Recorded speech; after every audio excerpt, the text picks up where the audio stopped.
പ്പെടുന്ന കാലാണ്. നിങ്ങൾ ഇനിയും പറയണം കാന്തപുരത്തെ, നിങ്ങൾ ഇനിയും എറിയണം കാന്തപുരത്തെ. ആ ഏറിൽ നിന്നാണ്, ആ തെറിയഭിഷേകങ്ങളിൽ നിന്നാണ് ഒരായുഷ്കാലത്തിന്റെ ആത്മീയ വീര്യം സുൽത്താനുൽ ഉലമ കാന്തപുരം എ പി അബൂബക്കർ മുസ്ലിയാർ ആവാഹിച്ചെടുക്കുന്നത് എന്ന് നിങ്ങൾക്ക് മനസ്സിലാക്കാൻ സാധിച്ചില്ലെങ്കിൽ നിങ്ങൾ ആ വഴി തന്നെ തുടരണം. അല്ലേ? എത്ര പരീക്ഷിക്കപ്പെടുന്നോ, പ്രതിസന്ധി വരുന്നോ, അവിടെയാണ് നമ്മൾ മാറ്റുകാച്ചിയെടുക്കപ്പെടുന്നത്. اختتمت الفعاليات النهائية للمؤتمر العالمي بمناسبة ذكرى المولد النبوي الشريف التي استمرت طوال شهر ربيع الأول، والتي نظمتها جامعة مركز الثقافة السنية الإسلامية بكاليكوت كيرلا بالهند. حضر المؤتمر مجموعة من علماء ومفكري الدين الإسلامي من مختلف البلدان، واحتشد في الجلسة الختامية للمؤتمر أكثر من 100,000 شخص من الأمة الإسلامية. كما تحدث فضيلة العلامة الشيخ أبو بكر أحمد رئيس جامعة المركز وأمين عام جمعية علماء أهل السنة والجماعة بعموم الهند حول التعصب العنصري وكراهيته في عموم العالم، وكذلك نبذ جميع مظاهر العنصرية. ആഗോള മുസ്ലിം മുഖ്യധാര എങ്ങനെയാണ് ആത്മീയ വഴിയിലൂടെ മുന്നോട്ടു പോകുന്നത്? അതിന്റെ കൂടെ കേരളീയ മുസ്ലിമീങ്ങളെ ചേർത്തിപ്പിടിച്ച് ആഗോള മുസ്ലിം ഉമ്മത്തിന്റെ നവോത്ഥാന തുടിപ്പുകളിൽ ഈ ഉമ്മത്തിനെ കണ്ണിയാക്കിയ വ്യക്തിത്വമാണ് സുൽത്താനുൽ ഉലമ കാന്തപുരം എ പി അബൂബക്കർ മുസ്ലിയാർ. അല്ലാഹുവേ, നീ ആഫിയത്ത് നൽകണേ അല്ലാഹ്. നീ ദീർഘ ആയുസ് കൊണ്ട് ഈ ഉമ്മത്തിനെ ഇസ്സത്തിലാക്കണേ അല്ലാഹ്. എന്നാൽ നോക്കൂ, വഹാബിയക്ക് പ്രതിസന്ധി വരൂലേ? മർക്കസിന്റെ നേതൃത്വത്തിൽ ഈ ഒരു ഉസ്താദിനെ മദ്ഹ് ചെയ്യാറുണ്ട്. പക്ഷേ ലോകത്തൊരാളോടും എന്റെ മദ്ഹ് പറയണമെന്ന് പറഞ്ഞ് എ പി ഉസ്താദ് ചുമതലപ്പെടുത്തിയിട്ടില്ല. മദ്ഹ് പാടാനും പറയാനും ഏൽപ്പിച്ചിട്ടില്ല. SYS-ഉം അതിന് സർക്കുലർ കൊടുത്തിട്ടില്ല. SYS-ഉം സർക്കുലർ കൊടുത്തിട്ടില്ല. എന്നാൽ എ പി ഉസ്താദിനെ കുറിച്ച് അവിടുത്തെ കർമ്മം കണ്ട് ഒരു സാഹിത്യ അഭിരുചിയുള്ളവന്റെ ഹൃദയത്തിൽ നിന്ന് നിർഗളിക്കുന്ന സാഹിത്യ ഭംഗിയാണ്, സൗന്ദര്യാണ് കവിതകൾ, ഗാനങ്ങൾ, പാട്ടുകൾ. അതാർക്കും പാടാം, ആരെപ്പറ്റിയും പാടാം. അങ്ങനെ എ പി ഉസ്താദിനെ കുറിച്ച് പലരും പാടിയിട്ടുണ്ട്. നിങ്ങൾ നോക്ക്, രാവണപ്രഭു എന്ന് പറയുന്ന ഒരു അമുസ്ലിം കവി, കേരളത്തിൽ അറിയപ്പെടുന്ന ഒരു കവിയാണ്. അദ്ദേഹം മഹാനായ കാന്തപുരം ഉസ്താദിനെ കുറിച്ച് പറയുന്ന ഏതാനും വരികൾ കൃത്യമായി പറയുകയാണ്. ഈ യാത്രയോടുകൂടി കേരളത്തിലെ ഒരു വലിയ മാറ്റം വരും. കാന്തപുരം എന്നാണ് കവിതയുടെ പേര്. ഉണരുന്ന തേജസ്സാണ്, ഉണർവിന്റെ സ്രോതസ്സാണ് അവിടുന്നു ഞങ്ങൾക്ക് എന്നെന്നും.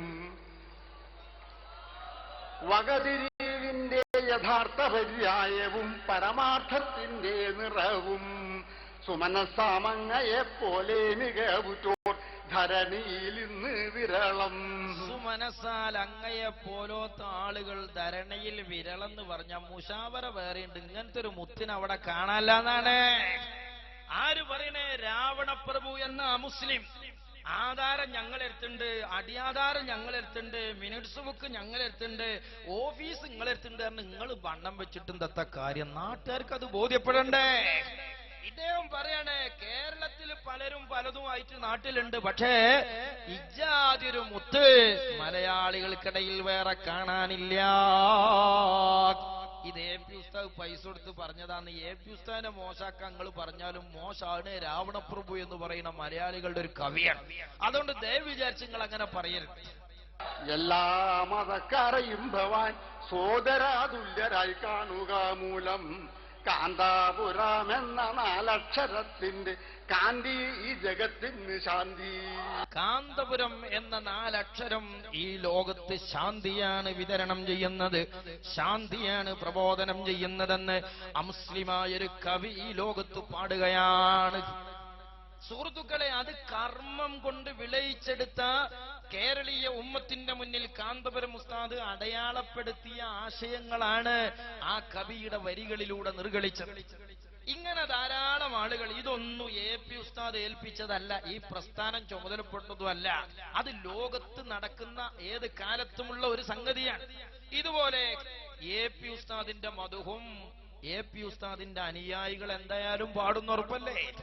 പക്ഷേ ഞങ്ങൾ അപ്പുറത്തുള്ള സമസ്തക്കാരൻ, അപ്പുറത്തുള്ള സമസ്തക്കാർക്ക് രണ്ട് വിഷയത്തിലാണ് പ്രധാനമായിട്ട് സാധുവായ ഇങ്ങോട്ടൊക്കെ വലിയ ഭീരാന്തുണ്ടാകുക. അതെന്താണ്? ഓല നേതാക്കളെ ഞാൻ തെറി പറഞ്ഞിട്ടല്ല, ഓല നേതാക്കളെ ഞാൻ ചീത്ത പറഞ്ഞിട്ടല്ല. ഞാൻ പറയുന്ന രണ്ട് സംഗതി എന്താന്ന് ചോദിച്ചാല്, നമ്മുടെ AP ഉസ്താദിന്റെ മദ്ഹ് നമ്മൾ പറയും. AP ഉസ്താദിന്റെ മദ്ഹ്, നമ്മൾ AP ഉസ്താദിന്റെ മദ്ഹ് പറയുന്നതാണ് EK ഉസ്താദിനെ ചീത്ത പറയുന്നതിനേക്കാളും അവർക്ക് ദേഷ്യം. AP ഉസ്താദിന്റെ മദ്ഹ് പറഞ്ഞാലാണ് ആലിക്കുട്ടി മൂലയരെ ചീത്ത പറഞ്ഞല്ലാത്ത ദേഷ്യം AP ഉസ്താദിന്റെ മദ്ഹ് പറഞ്ഞാൽ ഓൽക്കുണ്ടാവും. പിന്നെ നമ്മൾ ചെയ്യൽ എന്താണ്? സംഘടനയിലെ ഉലമാക്കൾക്കിടയിൽ അഭിപ്രായ വ്യത്യാസം ഉണ്ടെങ്കിലും ആശയപരമായി ഒന്നും അല്ലല്ലോ, നയപരമായി സംഘടനയുടെ നിലപാടുകളിലൊക്കെയുള്ള അഭിപ്രായ വ്യത്യാസങ്ങളാണ് പ്രധാനം. അതുകൊണ്ട് എന്നെക്കാളും പ്രായമുള്ള, എന്നെക്കാളും വിവരമുള്ള ഒരു പണ്ഡിതൻ സംഘടനാപരമായ കാര്യങ്ങൾ ചർച്ച ചെയ്യുമ്പോൾ മരണപ്പെട്ടു പോയൊരു പണ്ഡിതനെ, ജീവിച്ചിരിക്കുന്നവരാണെങ്കിലും മരിച്ചുപോയൊരു പണ്ഡിതനെ പ്രത്യേകിച്ചും അയാളെ ചെറുതാക്കി പറയണ്ട, വലുതാക്കി നിർത്തിയിട്ട് തന്നെ നിലപാടുകളിലെ പോരായ്മകൾ പറയാം. കാരണം നമ്മളും അതാണല്ലോ പറയണത്. ഇതുമാണ് ഓൽക്ക് ദേഷ്യം. AP ഉസ്താദിന്റെ മതി നമ്മൾ പറഞ്ഞ ഓൽക്ക് ദേഷ്യമാണ്. അതുപോലെ മരിച്ചുപോയ അവരുടെ കൂട്ടത്തിലെ ഏതെങ്കിലും ഒരു പണ്ഡിതന്റെ നന്മ പറഞ്ഞാലും ഓൽക്ക് ദേഷ്യം. എന്നാൽ ഓലെ ചീത്ത പറഞ്ഞ ഓൽക്ക് അത്ര ദേഷ്യമല്ല.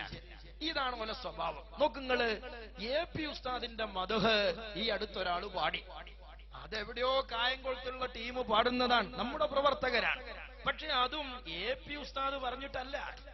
AP ഉസ്താദ് പറഞ്ഞതിന്റെ പേരിലും അല്ല പാടണ്. അത് അദ്ദേഹത്തിന്റെ താല്പര്യം അദ്ദേഹം പ്രകടിപ്പിച്ചതാണ്. ആ വരികൾ ഏതാനും നിങ്ങൾ കേട്ടോളി. ബദറുളി നൂറ് തെങ്കി വിളങ്ങി തിളങ്ങിടും നൂറ് അഹ്ദവൻ തന്നനു ജോമെ കമറുൽ ഉലമാ, കമറിന്റെ സുന്ദരസോ വിളങ്ങി തിളങ്ങി വിളങ്ങിടും പൂവ് സുൽത്താനുൽ ഉലമാനിധിയെ ചെമ്പക പൂമലരെ. എത്ര സുന്ദരമുള്ള പാട്ട്! സ്വാഭാവികല്ലേ നമ്മൾ പാടുന്നുള്ളത്. ഞമ്മക്കൊന്നും AP ഉസ്താദിനെ എത്ര മതി ചെയ്താലും ബോധിയില്ല. അള്ളാഹു ഞമ്മക്കത് തൗഫീഖ് വർദ്ധിപ്പിച്ചേട്ടെ. പക്ഷേ ആര് പാടിയാലും ആരെക്കുറിച്ച് പാടിയാലും മതത്തിന്റെ മാനദണ്ഡങ്ങൾക്ക് അപ്പുറമാകാൻ പാടില്ല. മതത്തിന്റെ മാനദണ്ഡങ്ങളിലും മതനിയമങ്ങളിലും ഒതുങ്ങി നിന്നുകൊണ്ടേ ആരും എന്തും ചെയ്യാൻ പാടുള്ളൂ. അങ്ങനെ മദ്ഹ് ചെയ്യാനും പാടുള്ളൂ. നിങ്ങൾ നോക്ക്, AP ഉസ്താദിന്റെ ഈ മദ്ഹ് ചെയ്ത പാട്ട് ഇതിപ്പോ സമൂഹത്തിൽ വലിയൊരു ചെണ്ടൊട്ടിക്കറിയേണ്ട സംഗതി ഒന്നല്ല. അത് പാടുന്നവർക്ക് പാടാം, കേൾക്കുന്നവർക്ക് കേൾക്കാം, കേൾക്കാൻ പറ്റാത്തവർക്ക് കേൾക്കാതിരിക്കാം. അത്രേ ആ വിഷയത്തിലുള്ളൂ. പക്ഷെ ഈ വിഷയം ഞാൻ ഇവിടെ ചർച്ചക്ക് വെക്കുന്നത്, ഇത് സംഘടനാപരമായി സമൂഹത്തിൽ പ്രചരിപ്പിക്കേണ്ട ഒരു വിഷയത്തിന്റെ കാര്യമാണ് എന്ന നിലക്കുമല്ല. അതേ സമയത്ത് ഈ പാട്ട്, ആ പാട്ട് ചൊർക്കില്ല, ആ പാട്ടിന് രീതിയില്ല, അല്ലെങ്കിൽ ആ പാട്ടിന്റെ ആശയം സുഖല്ല എന്ന് ഒരാൾക്ക് പറയാം. അതൊന്നും ഇപ്പൊ നമ്മൾ അങ്ങാടിയിൽ മൈക്കെട്ടി പറയേണ്ട വിഷയമല്ല. പക്ഷെ ഇവിടെ സങ്കടം എന്താണ് മുസ്ലിമീങ്ങളെ? മഹാനായ കാന്തപുരം ഉസ്താദിന് അദ്ദേഹത്തെ സ്നേഹിക്കുന്ന ഒരു അനുയായി അദ്ദേഹത്തിന്റെ പേരിൽ ഒരു മദ്ഹ് പാടിയപ്പോൾ അത് കാന്തപുരം ഉസ്താദ് നിയോഗിച്ചിട്ടുമല്ല, അവിടത്തെ മുന്നിലുമല്ല. എന്നിട്ടും ആ പണ്ഡിതനെ കുറിച്ചൊരു മനുഷ്യൻ പറയുന്ന വാക്ക് ശൈത്താനുൽ ഉലമ എന്നാണ്. അവിടെയാണ് നമ്മുടെ വേദന. നമ്മൾ AP ഉസ്താദിന്റെ മദ്ഹാണ് പറയുന്നത്, അതിനു പകരം അവർ ചെയ്യുന്നത് AP ഉസ്താദിനെ തെറി പറയാൻ. അവരുടെ നേതാക്കളെ നമ്മൾ ശൈത്താനുൽ ഉലമ എന്ന് പറയുമ്പോൾ പകരം കാന്തപുരം ഉസ്താദിനെ ശൈത്താനുൽ ഉലമ എന്ന് പറഞ്ഞ ഒരു അർത്ഥമുണ്ട്. നമ്മുടെ നേതാവിനെ നമ്മൾ മദ്ഹ് ചെയ്യുമ്പോ എന്തിനാ ഓല് പിന്നാലെ കൂടി ഇടങ്ങേറുണ്ടാക്കുന്നത്? അതേ സമയത്ത് പ്രിയപ്പെട്ട സുഹൃത്തുക്കളെ, അതിൽ മതവിരുദ്ധമായ എന്തെങ്കിലും ഉണ്ടോ? കാന്തപുരം ഉസ്താദിനെ ശൈത്താനുൽ ഉലമ എന്ന് പറയാൻ പറഞ്ഞ മൂല്യര് കണ്ട കാരണം അത് നബി സല്ലല്ലാഹു അലൈഹി വസല്ലം തങ്ങളുടെ മൗലൂദിന്റെ രീതിയിലാണ്. അതുപോലെ ആ മദ്ഹ് പാടുന്നതിനിടയിൽ അള്ളാന്റെ ഹബീബിന്റെ മൗലൂദ് ഓതുമ്പം ചെല്ലണേ നബി സല്ലല്ലാഹു അലൈഹി വസല്ലം തങ്ങളുടെ പേരിലുള്ള സ്വലാത്ത് ചെല്ലുന്നുണ്ട് എന്നാണ്. ഓക്കെ, അത് മതവിരുദ്ധമാണോ? പാടില്ല. അത് ഹറാമാണോ? പാടില്ല, നമ്മൾ ഒഴിവാക്കണം. പക്ഷേ അത് കാന്തപുരം ഉസ്താദിന്റെ പേരിലാകുമ്പോ ഹറാമ്, EK ഉസ്താദിന്റെ പേരിലാകുമ്പോ ഹലാല് എന്നത് മതമല്ല, അത് ഇരട്ടത്താപ്പാണ്. ഇവിടെയാണ് നമ്മുടെ വിഷയമുള്ളത്. നോക്കൂ നിങ്ങൾ, മഹാനായ ശംസുൽ ഉലമ ഇ.കെ. അബൂബക്കർ മുസ്ലിയാർ മരിച്ചുപോയി, അള്ളാഹു ഖബർ സന്തോഷാക്കട്ടെ.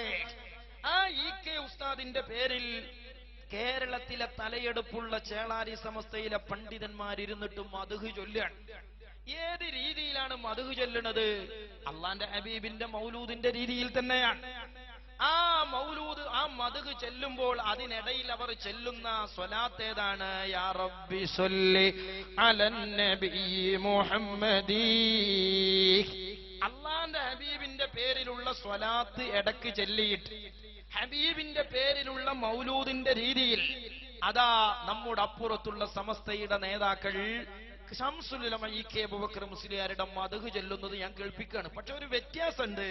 അതിപ്പോ ഏതും അങ്ങനെയാണ്. നമ്മൾ എ.പി. ഉസ്താദ് തിരുമ്പി കുളിച്ച് ഇസ്തിരിക്കിട്ട് നടക്കണ മാതിരി അപ്പുറത്തൊരാൾ ഉണ്ടാകണമെന്ന് നമ്മൾ ആഗ്രഹിച്ചിട്ട് കാര്യമല്ല. കാരണം ഉസ്താദ് ഇസ്തിരിക്കിട്ടുകണമെങ്കിൽ ഓല് ഇസ്തിരിക്കിടാതെ ഇറങ്ങുള്ളൂ. എന്താ നമ്മൾ ചെയ്യാ? അതുപോലെ നമ്മൾ ബുറുദ ചെല്ലണ ചൊറുക്കൊന്നിപ്പോ, നമ്മള് മൗലൂദ് ഓതണ ചൊറുക്കൊന്നിപ്പോ ഓല് ബുറുദ എല്ലിയാലും മൗലൂദ് എല്ലിയാലും ഉണ്ടാവില്ല. കാരണം എന്താ? നമ്മൾ ചൊറുക്ക് ചെല്ലിയ ഓല് മോശാക്കിയേ ചെല്ലുള്ളൂ. ഇതൊരു തരം മാനസിക പ്രശ്നമാണ്. ഇതുപോലെ നമ്മൾ എ.പി. ഉസ്താദിന്റെ മദ്ഹ് പാടിയ ചൊറുക്കൊന്നും ഭംഗിയൊന്നും ഓലി.കെ. ഉസ്താദിന്റെ പേരിൽ മദ്ഹ് ചെല്ലുമ്പോ ഉണ്ടാവൂല. കാരണം എന്താ? അതൊരു തൗഫീഖ് കുറവാണ്. ഞാൻ ആലോചിക്ക, ഇ.കെ. ഉസ്താദൊക്കെ നമ്മളെ കൂട്ടത്തേക്ക് കിട്ടിയിട്ട് മൗത്തായിക്കുകയാണെങ്കിൽ മുത്താക്കി കൊണ്ടെടുക്കൂലേ നമ്മളെ? മാല നന്നായിട്ട് കാര്യമില്ല, കിട്ടിയത് കൊരങ്ങന്റെ കയ്യിലാ. മൂപ്പര തൊരീക്കത്ത് മൊത്തം മോശാക്കല. നന്നാക്കി പരിചയം ഉണ്ടാവൂല. നോക്കുങ്ങള്, മഹാനായ ശംസുൽ ഉലമയുടെ പേരിൽ ചൊല്ലുന്ന മൗലൂദ്. يا رب صل على النبي محمد وسلم على الرسول الأمجد وكذا بأسماء سمت مكنونة في علم لم يدرها إلا الله يا ربنا اغفر ذنبنا استر غيبنا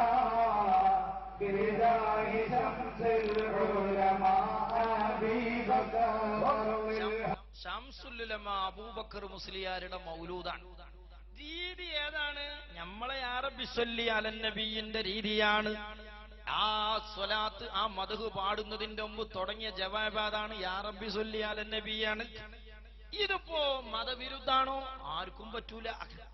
മതവിരുദ്ധല്ലേ? നമ്മളിപ്പോ എന്റെ ഇ.കെ. ഉസ്താദിന്റെ മൗലൂദും മധുഹൊക്കെ ഇങ്ങനെ ചെല്ലിയിട്ട് നമ്മൾ ഇ.കെ. ഉസ്താദിനെ ചീത്തറിയാൻ ചെയ്യും. നമ്മക്ക് ഉസ്താദിനോടൊരു കെട്ടിക്കാരും തീർത്ത കുയിന്തൊന്നുമില്ല. അതുകൊണ്ട് ഉസ്താദിനെ പറ്റി, ഇപ്പൊ ശംസുൽ ഉലമനെ പറ്റി ആരെങ്കിലും മധു പറഞ്ഞാൽ ഞമ്മക്ക് ഉറക്കം കളയേണ്ട വല്ല ആവശ്യമുണ്ടോ? എന്നാൽ അപ്പുറത്തെ അസുഖം അതല്ല. എ.പി. ഉസ്താദിന്റെ മദ്ഹ് ആര് പറയുന്നത് കേട്ടാലും ഇവർക്ക് ഷുഗർ കൂടുകയാണ്, ഉറക്കം നഷ്ടപ്പെടുകയാണ്. റഹ്മത്തുള്ള ഖാസിമി എന്ന് പറഞ്ഞൊരു മനുഷ്യൻ അതിന്റെ പേരിൽ ഉണ്ടാക്കുന്ന ധർമ്മസങ്കടം നോക്കി നമ്മെ തൗഫീഖ് നൽകട്ടെ. അതേ സമയത്ത് വേദനാജനകമായ എത്തിനാ പത്തര വേദനയൊക്കെ പോയിന്.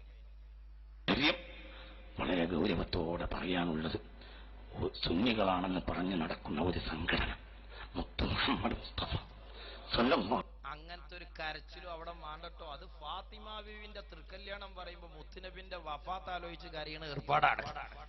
അവിടെ സന്തോഷത്തില് ചെല്ലാൻ വേണ്ടി എത്തിന് അവിടെ എത്താപ്പ നിങ്ങൾക്ക് ആർക്കേലും ഇപ്പൊ ആ 2 പാട്ട് ഇട്ടിട്ടും കരച്ചില് വന്നു. SSF വിടിങ്ങള്, എ.പി.ക്കാരെ വിടിങ്ങള്, ആർക്കെങ്കിലും ഇവിടെ റോട്ടും വെള്ള ആ പാട്ട് ഇട്ടിട്ട് എന്തൊരു സന്തോഷമുള്ള പാട്ടാണ് ആ പാട്ട്. ഒരു 1.5 പാട്ട്. യുടെ മൗലൂദിനെ തശ്ബീഹാക്കിയിട്ട് കേരളത്തിൽ സർവ്വരാലും അറിയപ്പെട്ട പ്രശ്നം എന്താണ്? അള്ളാന്റെ ഹബീബിന്റെ മൗലൂദിന്റെ രീതിയിൽ എ.പി. ഉസ്താദിന്റെ മൗലൂദ് ഓതിയതല്ല. ആ മദ്ഹിനിടയിൽ അള്ളാന്റെ ഹബീബിന്റെ സ്വലാത്ത് ചൊല്ലിയതും അല്ല. ആയിരുന്നുവെങ്കിൽ ഇ.കെ. ഉസ്താദിന്റെ ചൊല്ലിയപ്പോഴും ഹുക്മ് ബാധകാൻ, ഇല്ലത്തിലൊത്ത കിയാസാക്കാലോ. അതേ സമയത്ത് പ്രശ്നം എന്താണ്? ഇ.കെ. ഉസ്താദിന്റെ മദ്ഹ് ചൊല്ലിയപ്പോ മൂല്യർക്ക് കരച്ചിലും വേദനയും വന്നില്ല. അത് ഓല മൂല്യരാന്നാ ഓല് പറയണേ. എന്നാൽ എ.പി. ഉസ്താദിന്റെ പേരിലും ഇത് മദ്ഹ് കേട്ടപ്പോ ഇയാൾക്ക് കരച്ചിൽ വരാനുള്ള കാരണം എന്താ? നാട്ടുകാർ മുഴുവൻ മോശമായി മനസ്സിലാക്കാൻ വേണ്ടി ഇത്രയും കാലം നാക്കിട്ടടിച്ചിട്ടും മൂല്യരെ മൗലൂദ് ഇപ്പോഴും നാട്ടുകാർ ഓതന്നെയാണോ? ഇതാണ് പ്രശ്നം. അത് ഞാൻ അയാൾ പറയും. ഒരു ഇസ്ലാമിൽ പരിചയമില്ലാത്ത വാദഗതികളും ദുർന്യായങ്ങളും ഉയർത്തിയ മുസ്ലിം സമുദായം പരക്കെ മോശപ്പെട്ട ആളാണ്, അംഗീകരിക്കാൻ കൊള്ളൂല എന്ന് പറഞ്ഞിട്ടുള്ള ബുദ്ധിയുള്ള ബോധമുള്ള ആളുകൾക്ക് എന്നും മനസ്സിലായിട്ടുള്ള ഒരു വ്യക്തിയെ മുത്ത് മുഹമ്മദ് മുസ്തഫ സല്ലല്ലാഹു അലൈഹി വസല്ലമയുടെ മൗലൂദിന്റെ ശൈലിയിൽ മൗലൂദ് ഉണ്ടാക്കിയത് കണ്ട് ഞാൻ എന്റെ ബേജാറായി പടച്ച തമ്പുരാനെ. ബേജാർ എന്തിനാ നിങ്ങൾക്ക് മനസ്സിലായോ? ലോകത്തുള്ള ജനങ്ങൾ മുഴുവനും ഒന്നിനും പറ്റാത്ത ആളാന്ന് മനസ്സിലാക്കിയ ഒരാളെ പറ്റി ആയിപ്പോയി ഈ മൗലൂദ് എന്നുള്ളതാണ്. ആരാണ് ജനങ്ങളെ ഈ ലോകം എന്ന് പറഞ്ഞാല്? എസ്കക്കാര് മാത്ര. മഹാനായ അലവി മാലിക്കി എന്ന് പറയുന്ന അറബി പണ്ഡിതന്റെ വർത്താന ഞങ്ങളെ കേൾപ്പിച്ചെന്ന്. അങ്ങനെ എത്ര ആളുകൾക്കുണ്ട് കാന്തപുരം ഉസ്താദിനെ കുറിച്ച് കൃത്യമായ നിലപാട്. രാവണപ്രഭു എന്ന് പറയുന്ന മദ്രസ പോകാത്തൊരു സാധുവിന്റെ സ്കൂളിൽ പോയിട്ടുള്ള വിവരെ അയാൾക്കുള്ളൂ. ഇതുവരെ മദ്രസൊന്നൊരു അലിഫുബാവ് പഠിച്ചിട്ടില്ല. ആ രാവണപ്രഭുവിന് പത്രം വായിച്ച ബോധമുണ്ട്. അതുകൊണ്ട് AP ഉസ്താദ് ആരാന്ന് മനസ്സിലായി. പിന്നെ ഏതാണ് ഈ ആളുകൾ നമുക്ക് മനസ്സിലാകാത്ത? അങ്ങനത്തെ ഒരാളെ പറ്റി ആയിപ്പോയി ആ മൗലൂദ് എന്നുള്ളതാണ് മൂപ്പര സങ്കടം. ഇന്നലെ മിനിഞ്ഞാനും ശരിക്കും ഉറങ്ങാൻ കഴിഞ്ഞിട്ടില്ല. ഞാൻ മിനിഞ്ഞോനെ അതിന്റെ ആവശ്യമുണ്ടോ? അള്ളാഹു ഉങ്ങക്കും ഞമ്മക്കൊക്കെ 2 ഉലമാക്കളെ മത് കേട്ടാലും ഉറങ്ങാൻ തൗഫീക്ക് തരട്ടെ. ഞങ്ങൾക്കിപ്പോ ശംസുലമന്റെ മത് കേട്ടിട്ട് ഒറ്റ ദിവസം ഉറക്കു പോയിട്ടില്ല. കാരണം ഞങ്ങളെ മനസ്സ് ക്ലിയറാ, കുയിന്തു അസൂയില്ല. ഇങ്ങക്ക് ഈ ഉറക്കു പോണത് കൽബ് സുഖല്ലായിട്ടാ. അതങ്ങനെയാണ് അസൂയന്റെ പ്രത്യേകത എന്ന് പറഞ്ഞാൽ. നമ്മളെ നാട്ടിലൊരു ഓട്ടോ ഡ്രൈവർ ഉണ്ടായിരുന്നു. ഇവിടുത്തെ ഓട്ടോ ഡ്രൈവർമാരെ പറ്റിയല്ല, ഓലൊക്കെ നല്ലോല. നമ്മുടെ നാട്ടിലൊരു ഓട്ടോറിക്ഷ ഡ്രൈവർ അയലോക്കത്ത് ആചാരാക്കാന്റെ മുതലും ഇന്നോവയും കണ്ടിട്ട് മൂപ്പര് ദ്വാരുന്നു, പഠിച്ചോനെ ആചാരെ പോലെ എനിക്കൊരു ഏക്കറി റബ്ബർ തോട്ടം ഇന്നോവയൊക്കെ ഉണ്ടാക്കി എത്ര സന്തോഷം. അങ്ങനെ മൂപ്പര് ഉറക്കിട്ടണില്ല. ഇവൻ ഓട്ടോറിക്ഷ ഓട്ടിയിട്ട് അൽഹംദുലില്ലാ കുട്ടികളെ പോറ്റല്ല പൈസയൊക്കെ കിട്ടുന്നുണ്ട്, എന്നാലും ഉറക്കം വരുന്നില്ല. എന്തേ? ആചാരാക്ക ഇന്നോവയിലല്ലേ പോണത്, ഉറക്കം കിട്ടാതെയാകാണ്. അതേ സമയത്ത് ഇവൻ ദ്വാരുന്ന് 6 മാസമായി. എനിക്കൊരു ഇന്നോവ തരണേ പഠിച്ചോനെ, ഇവന്റെ ദ്വാക്ക് നീയത്ത് കുറവാ. മൂപ്പർക്ക് ഉണ്ടായതുകൊണ്ട് വേണമെന്നാ പറയണു, ഓൻ ആവശ്യം ഉണ്ടായിട്ടല്ല. അപ്പോ ഇജാബത്ത് കിട്ടിയില്ല. അതിലോ ഓന്റെ ദ്വ എന്നാണ് മാറ്റിവെച്ചു. പഠിച്ചോനെ ആചാരാക്കാന്റെ ഇന്നോവ ചിഞ്ഞും വേണ്ട, എന്നാ ആചാരാക്കാന്റെ ഇന്നോവ ഒന്ന് പഞ്ചറായി ഇഞ്ച ഓട്ടോറിക്ഷയ്ക്ക് അയാളെന്ന് എത്തിച്ചാ മതി, എന്നാലും ഉച്ച സന്തോഷാണ്. ഇതാണ് ഈ അസൂയോണ്ട് ഉറക്കം പോണ കോലം. അങ്ങനെയാണ് നമ്മളെ മൂലർക്ക് ഉറക്കം പോയത്. അത് കണ്ട് ഉടനെ ഞാൻ ഹമീദ് വൈസിയെ വിളിച്ചു പറഞ്ഞു, പടച്ച തമ്പുരാൻ. ആരെ വിളിച്ച്? ചക്കിക്കൊത്ത ചങ്കരനെയാ കിട്ടിയത്. മനുഷ്യൻ നന്നാവോ? ഏയ് പണ്ടൊരു ചെങ്ങായി പറഞ്ഞു കണാരൻകുട്ടി നല്ല കളിക്കാരനാണ്. നാട്ടുകാർ ചോദിച്ചു, ഹോട്ടലിൽ നിന്ന് ബീരാക്കാന്റെ ഹോട്ടലിൽ നിന്ന് ആൾക്കാർ ചോദിച്ചു ആരെപ്പോ പറഞ്ഞു, അത് കണാരൻകുട്ടി തന്നെ പറഞ്ഞതാണ്. എന്ന മാതിരി റഹ്മത്തുള്ള കാസിമിന്റെ ഉറക്ക് പോയിന് ഉറക്കം കിട്ടാം അമ്പലക്കടവിനെ വിളിച്ച പെരുറക്ക് പോകല്ലേ ചെയ്യുള്ളൂ. എന്ത് പറ്റിപ്പോയി? ഒന്നും പറ്റിയിട്ടില്ല. ഈക്കന്റെ മൗദ് ചെല്ലിയ മാതിരി AP ഉസ്താദിന്റെയും ചെല്ലി, അത്രയും ഉണ്ടായിട്ടുള്ളൂ. മനുഷ്യമാണ് مولانا مولى العالم سلطان العلماء. ഇങ്ങനെ ഈക്കന്റെ ചെല്ലിക്കൂടെ ഞങ്ങൾക്ക് ഇവലൊരു ഗതികേട് നോക്കിങ്ങള്. അതങ്ങനെയാണ്. ഞമ്മക്കിതൊരു തമാശയാണ്. ഇതൊക്കെ പത്തരെ ബണ്ണം വെച്ച് പറയണം. ഞമ്മക്കിതിൽ ഉറക്കം പോണ വല്ല കേസുണ്ടോ? നിങ്ങൾ ആലോചിച്ച് നോക്കി. ആ ഈക്കന്റെ മൗലൂദായിരുന്നപ്പോ ഇങ്ങനെ മട്ടത്ത് ചൊല്ലിയേക്കാണെങ്കിൽ തൗഫീക്ക് വേണ്ടേ? ഇവൻ അങ്ങനെയാണ്. AP ഉസ്താദിനെ മോശാക്കാൻ പറഞ്ഞാലും സംഗതി മുത്താകൽ തന്നെയാണ്. അള്ളാഹു ഇസ്സത്ത് നിലനിർത്തി കൊടുക്കട്ടെ. അതെ, ശൈത്താനുൽ ഉലമ എന്ന് പറയാനാണ് മൂപ്പര് പറയുന്നത്. ചോദിക്കട്ടെ കാസിമി, നിങ്ങൾ മതം പഠിച്ച മൂല്യാരല്ലേ, ഹദീസ് പഠിച്ച മൂല്യാരല്ലേ? ലാ തസ്ഖർ ഖൗമുൻ മിൻ ഖൗം. ഒരാണൊരു പെണ്ണിനെ പരിഹസിക്കാൻ പാടില്ല. വലാ ലാ തഗ്തബൻ അഹദൻ ഫളൻ. ഒരു ആലിമിനെയും തെറി പറയാൻ പാടില്ല, ആക്ഷേപിക്കാൻ പാടില്ല. കാന്തപുരം ഉസ്താദിനെ നയപരമായി നിങ്ങൾക്ക് വിമർശിക്കാം. അദ്ദേഹത്തിന്റെ ജീവിതത്തിൽ ആദർശരാഹിത്യങ്ങൾ ഉണ്ടെങ്കിൽ നിങ്ങൾക്ക് വിമർശിക്കാം. നിലപാടുകളെ നിങ്ങൾക്ക് ഗണ്ണിക്കാം. ഞാൻ ചോദിക്കട്ടെ, മഹാനായ കാന്തപുരം ഉസ്താദിനെ സംബന്ധിച്ചുകൊണ്ട് മാക്സിമം നിങ്ങൾക്ക് നിങ്ങൾക്ക് വിളിക്കാൻ മതം അനുവദിച്ച പേര് AP അബൂബക്കർ എന്നാണ്. മുസ്ലിയാർ എന്ന് നിങ്ങൾ കൂട്ടണ്ട, സുൽത്താനുലമ എന്ന് നിങ്ങൾ കൂട്ടണ്ട. അതേ സമയത്ത് അബൂബക്കർ എന്ന് നിങ്ങൾക്ക് വിളിക്കാം. ഇതിനപ്പുറത്ത് ശൈത്താനുലുലമ എന്ന് കാന്തപുരം ഉസ്താദിനെ എന്നല്ല, ലോകത്തൊരു മനുഷ്യനെ വിളിക്കാനും ഖുർആൻ നിങ്ങൾ ഓതിയെടുത്ത് അനുമതി തന്നിട്ടുണ്ടോ? ഒരുപാട് ഖുർആൻ ക്ലാസ് നടത്തിയിട്ട് ഇത്തരം ഒരു ആശയം നിങ്ങൾ കണ്ടിട്ടുണ്ടോ? ഇതല്ലേ നമ്മൾ ചിന്തിക്കേണ്ടത്.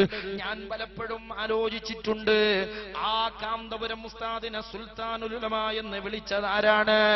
സുഹൃത്തുക്കളെ, അത് SSFന്റെ സ്റ്റേറ്റ് കമ്മിറ്റി യോഗം കൂടി തീരുമാനിച്ച് സർക്കുലറായി നിർദ്ദേശിച്ചതല്ല, SYS കമ്മിറ്റി നിർദ്ദേശിച്ചതല്ല, കാന്തപുരം ഉസ്താദ് കൽപ്പിച്ചതല്ല. ലോകം അദ്ദേഹത്തിന് ഒരുപാട് സ്ഥാനപ്പേര് നൽകിയിട്ടുണ്ട്. അതെല്ലാം ലോക പണ്ഡിതന്മാര് നൽകിയതാണ്. നിങ്ങൾക്കറിയില്ലേ, മഹാനായ അഹ്മദുൽ കബീർ റിഫായി റഹിമഹുല്ലാഹ്, ആ മഹാനായ റിഫായി ശൈഖ് റഹ്മത്തുള്ളാഹി അലൈഹിയുടെ ഇന്നും ജീവിച്ചിരിക്കുന്ന പേരക്കുട്ടികളിൽ പ്രധാനിയാണ് മഹാനായ സ്വബാഹി റിഫായി. അദ്ദേഹം ഇറാഖി പണ്ഡിതനാണ്. കണ്ടാൽ തന്നെ ഈമാനിന്റെ തെളിച്ചം തുടുത്തു നിൽക്കുന്ന മുഖഭാവങ്ങളുള്ള ലോകപ്രസിദ്ധനായ ഒരു പണ്ഡിതനാണ്. ആ പണ്ഡിതൻ ഈ ഉമ്മത്തിന്റെ മുന്നിൽ വന്നിട്ട് പറയുകയാണ്, ഞാൻ കാന്തപുരം ഉസ്താദിനൊരു സ്ഥാനപ്പേര് നൽകുകയാണ്, ഞാൻ കാന്തപുരം ഉസ്താദിനൊരു വിശുദ്ധ നാമം നൽകുകയാണ്. അത് സുൽത്താനുൽ ഉലമ എന്നാണ്. ആ പേരിന് ആ പേരിന് കാന്തപുരം ഉസ്താദ് അർഹനാണ്. കാരണം അന്നഹു യസീറു ഫീ അർളില്ലാഹ്, ഈ ഭൂമിയിൽ അദ്ദേഹം സഞ്ചരിക്കുകയാണ്. ആലിമീങ്ങൾക്കിടയിൽ അദ്ദേഹം യാത്ര ചെയ്യുകയാണ്. ലോകത്തവിടുന്ന് യാത്രയിലാണ്. സുന്നത്തി റസൂലില്ലാഹ്, നബി സല്ലല്ലാഹു അലൈഹി വസല്ലമ തങ്ങളുടെ ചര്യ, അള്ളാന്റെ ദീന് പ്രചരിപ്പിക്കാൻ അദ്ദേഹം ലോകത്ത് പ്രവർത്തിക്കുകയാണ്, ഇടപെടുകയാണ്. അദ്ദേഹം സുൽത്താനുൽ ഉലമയാണ്. نعطي لقبا مباركا لشيخنا الشيخ أبا بكر حفظه الله سلطان المشايخ سلطان العلماء وهو يستحق بذلك. ആ പേരിന് കാന്തപുരം ഉസ്താദ് അർഹനാണ് എന്ന് ലോക മുസ്ലിമീങ്ങൾ, അർഹനല്ല എന്ന് മൂത്തേടത്തെ കാസിമി. മാപ്പിളാർക്ക് തലച്ചോറുണ്ടെങ്കിൽ നിങ്ങൾക്ക് തീരുമാനിക്കാം. സുഹൃത്തുക്കളെ, يسير في أرض الله سبحانه وتعالى لتبليغ سنة رسول الله عليه الصلاة والسلام. നബി സല്ലല്ലാഹു അലൈഹി വസല്ലം തങ്ങളുടെ തിരുചര്യയുടെ പ്രബോധകനായി പണ്ഡിത സമൂഹത്തിൽ ഉയർന്നു വന്ന രാജകീയ പണ്ഡിതനാണ് കാന്തപുരം ഉസ്താദേ. അല്ലാഹു ആഫിയത്ത് നൽകട്ടെ. നന്നായി സംഭാവന കൊടുക്കണം, അല്ലാഹു കബൂൽ ചെയ്യുമാറാവട്ടെ. നല്ല ചെലവുണ്ടാവും, നിങ്ങളൊക്കെ സ്വതക്ക കൊടുക്കണം, അല്ലാഹു ബർക്കത്ത് ചെയ്യട്ടെ. സുഹൃത്തുക്കളെ, ഇനി ഞാൻ പറയട്ടെ, ആ കാന്തപുരം ഉസ്താദിനെ സുൽത്താനുൽ ഉലമ എന്ന് പറഞ്ഞ് ലോകം നൽകിയ സ്ഥാനപ്പേര് നൽകിയ അദ്ദേഹത്തെ ഒരാൾ മദ്ഹ് ചെയ്തതിന്റെ പേരിൽ, ആ മദ്ഹല്ല നമ്മുടെ വിഷയം, അതേ പാടിയതല്ല നമ്മുടെ വിഷയം. അതൊക്കെ ആർക്കും ആരെക്കുറിച്ചും അങ്ങനെയൊക്കെ പാടാവുന്നതും പറയാവുന്നതുമാണ്. പക്ഷേ അതിൽ കാന്തപുരം ഉസ്താദിനെ സുൽത്താനുൽ ഉലമ എന്ന് പ്രയോഗിച്ചതിന്റെ പേരിൽ, കാന്തപുരം ഉസ്താദിനെ മദ്ഹ് ചെയ്തതിന്റെ പേരിൽ, ആ മദ്ഹ് മൗലൂദിന്റെ രീതിയിലായി എന്ന് പറഞ്ഞ്, ഹബീബിന്റെ സ്വലാത്തു ചൊല്ലി എന്ന് പറഞ്ഞ് ഉറക്കം നഷ്ടപ്പെട്ട കഥ പറയുന്ന കാസിമി, വേദനയുടെ കഥ പറയുന്ന കാസിമി, കേരളത്തിൽ ഇന്നലകളിൽ കടന്നുപോയ കവലകളെ കുറിച്ച് നിങ്ങൾ അറിഞ്ഞിരുന്നോ? ഒരു മുസ്ലിം കണ്ണുനീരൊലുക്കിയ പല മൗലുദും നമ്മൾ കേട്ടിട്ടുണ്ട്. ഈ കവലയിലെ തോന്നിവാസം കണ്ടുകൊണ്ട് ഈ ഉമ്മത്തിലെ ഉലമാക്കൾ ഉറക്കൊഴിച്ചിട്ടുണ്ട്. ഈ കവലയിലെ മുസ്ലിം ചെറുപ്പക്കാർ നടത്തിയ നരനായാട്ട് കണ്ടുകൊണ്ട് ഈ ഉമ്മത്തിലെ തലയെടുപ്പുള്ള മുസ്ലിം നേതാക്കൾ വേദനിച്ചിട്ടുണ്ട്. അതെന്തിന്റെ പേരിലാണ്? നിങ്ങളുടെയൊക്കെ ഖുർആൻ ഖുർആൻ പ്രഭാഷണം കേൾക്കുന്ന, നിങ്ങളുടെയൊക്കെ വയല് കേൾക്കുന്ന, നിങ്ങളുടെയൊക്കെ പള്ളികളിൽ ജുമുഅക്കുള്ള മുമ്പും ശേഷമുള്ള പ്രസംഗം കേൾക്കാൻ വരുന്ന മുസ്ലിം ചെറുപ്പക്കാർ രാഷ്ട്രീയ തിമിരം ബാധിച്ചുകൊണ്ട്, എതിരാളികളെ ആക്ഷേപിച്ചുകൊണ്ട്, മഹാനായ ഹബീബിന്റെ പേരിൽ എഴുതപ്പെട്ട മൗലിദിന്റെ വരികളെ അടർത്തിയെടുത്തുകൊണ്ട് ആ മൗലുദിന്റെ വരികളിലേക്ക് മോശപ്പെട്ട പദങ്ങൾ ചേർത്തി വെച്ചുകൊണ്ട് കുഫിരിയത്ത് പേടിക്കാവുന്ന രീതിയിൽ മുസ്ലിം ചെറുപ്പക്കാര് അങ്ങാടിയിൽ വന്ന് മൗലുദിനെ പരിഹസിച്ചപ്പോൾ ആ മൗലുദിന്റെ മഹാന്മാരുടെ പദം കൈകളെ കൊണ്ട് എഴുതി വെച്ച മൗലൂദിലെ പരിശുദ്ധ പദങ്ങളെ അങ്ങനെ തന്നെ പകർത്തിയെടുത്ത് ആ പദങ്ങളിലേക്ക് വൃത്തികെട്ട പദങ്ങൾ ചേർത്തി വെച്ച് മൗലുദുകളെ തോന്നിവാസമായി ചിത്രീകരിച്ചപ്പോൾ എതിരാളികളെ ആക്ഷേപിക്കാനും പരിഹസിക്കാനും പരിശുദ്ധമായ മൗലുദിന്റെ വരികൾ ഉപയോഗപ്പെടുത്തിയപ്പോൾ കാസിമി താങ്കൾ കരഞ്ഞിരുന്നോ? നിങ്ങൾ വേദനിച്ചിരുന്നോ? നിങ്ങൾ ഉറക്കൊഴിച്ചിരുന്നോ? എന്നാൽ നിങ്ങൾ ഇത് അറിഞ്ഞിരുന്നോ? അറിഞ്ഞിട്ടില്ലെങ്കിൽ ഞാൻ കേൾപ്പിക്കട്ടെ. ഇവരൊക്കെ നിങ്ങളെ ഖുർആൻ ക്ലാസ് കേൾക്കുന്നവരാണ്, നിങ്ങളെ മതപ്രഭാഷണത്തിന് സ്റ്റേജ് ഒരുക്കി തരുന്നവരാണ്, നിങ്ങൾ അവരുടെയൊക്കെ ഭക്ഷണം കഴിക്കുന്നവരാണ്. ആ മുസ്ലിം ചെറുപ്പക്കാരാണ് മഹാന്മാരുടെ പരിശുദ്ധ കരങ്ങളെ കൊണ്ടവർ കോർത്തിണക്കിയ പരിശുദ്ധ പ്രകീർത്തനങ്ങളിലെ മൗലുദുകളിലെ വരികൾ അടർത്തിയെടുത്ത് അതിലേക്ക് വൃത്തികെട്ട പദങ്ങൾ ചേർത്തിവെച്ച് രാഷ്ട്രീയ എതിരാളികളെ തോന്നിവാസം പറയാൻ മൗലൂദ് വികലമാക്കിയത് നിങ്ങൾ അറിഞ്ഞിരുന്നില്ലേ? കാസിമിയുടെ കൂടെ നിൽക്കുന്ന ചേളാരി സമസ്തക്കാർ ഈ ഉമ്മത്തിൽ നിങ്ങൾ സൃഷ്ടിച്ചെടുത്ത അനുയായികൾ ചെയ്യുന്ന ഇത്തരം തോന്നിവാസം അറിഞ്ഞിട്ടുണ്ടോ?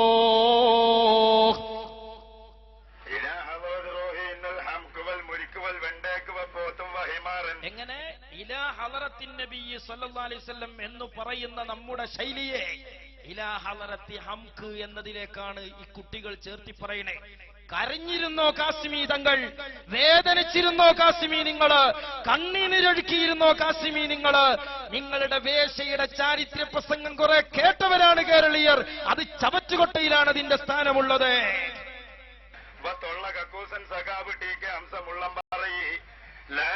മുസീബത്തും വണ്ടിമ്പലിം ഇല്ലാ ഇലാ ഹംസസന മുതനജിസൻ മുസീബത്തുൻ കബീറൻ പിണറായി വസുമ്മ രമൻ പിള്ള പോലെ നായി വസുമ്മ ഹൈവാനുൻ കബീറൻ അബ്ദുൽ നാസർ മൈദനി കോയമ്പത്തൂർക്ക് ഓന്റെ ഓള സിഫായിൻ കത്തി.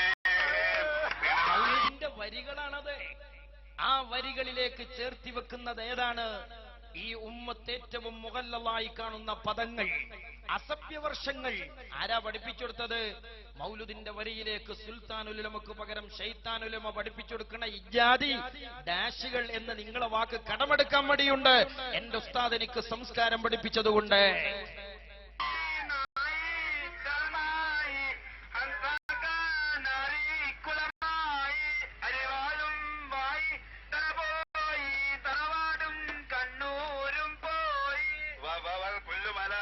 മലപ്പുറം പൊന്നാണി CPM-ന് വോട്ട് ചെയ്തത് ഇത് രണ്ടത്താണിന്റെ തൊള്ളേ കൂടെ പോന്നതാ. ഇന്നൽ മയ്യിത്തു രണ്ടത്താണി പൊതുദർശന ഇന്നൽ മയ്യിത്തു രണ്ടത്താണി. സുഹൃത്തുക്കളെ, ഇത് കേട്ടിട്ട് കരയാത്തവർ, ഇത് കേട്ടിട്ട് വേദനിക്കാത്തവർ, ഇത് കേട്ടിട്ട് ഉറക്കൊഴിയാത്തവർ, കാന്തപുരം ഉസ്താദിന്റെ മദ്ഹ് ഹബീബിന്റെ പേരിലാരോ ചൊല്ലിയെന്നും പറഞ്ഞ് ഉറക്കൊഴിച്ച കഥ പറയുമ്പോൾ ആ കഥ കൊട്ടയിലെറിയൂ യസ്കക്കാരാ. സുഹൃത്തുക്കളെ, ഇതൊന്നും ദീനല്ല, ഇതൊന്നും മതമല്ല, ഇതൊക്കെയും വ്യക്തിവിരോധം തീർക്കാനുള്ള ഏർപ്പാടുകളാണ്. അതേ സമയത്ത് നമ്മുടെ അജണ്ട ദീനാണ്, നമ്മുടെ അജണ്ട സുന്നത്തി ജമാഅത്താണ്, നമ്മുടെ പ്രവർത്തനം ബിദ്അ പ്രതിരോധമാണ്. അതിന് വരക്കൽ തങ്ങളുണ്ടാക്കിയ